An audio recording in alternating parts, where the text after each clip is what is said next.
because I even have to do that because I came out of the weed, and so the press and curl, you taught me, that, and I'm very thankful because I still have my hair. But one question I did want to ask you is for people that want to do perms right after weave, can you tell me, tell me a little bit about hair care. Is that safe or not? I mean, what would you tell someone that's coming, out of a weave? What would you tell one to do?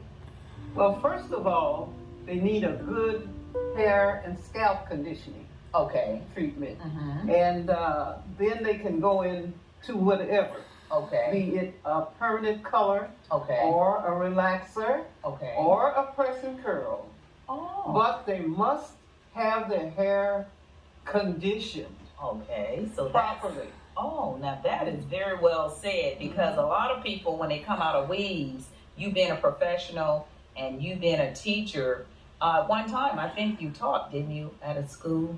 I have had my teacher's license since 1968. Ooh. And I have taught in several schools in Chicago, where I'm from, and here in Houston. Oh, wow. So you have a record all the way from East Coast and all the way to Houston.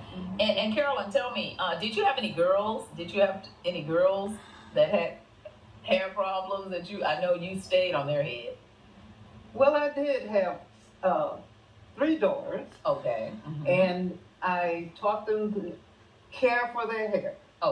And they do that to this day. That is so beautiful. And I'm just looking at your hair, and I can tell you care for your hair because it's white instead of yellow. Have you ever seen that where some people hair turn yellow? What is that from? Is that from chemicals, or, when the hair turns yellow opposed to it being white?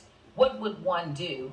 What would you suggest, you being an instructor, suggest for one that have hair that turns yellow?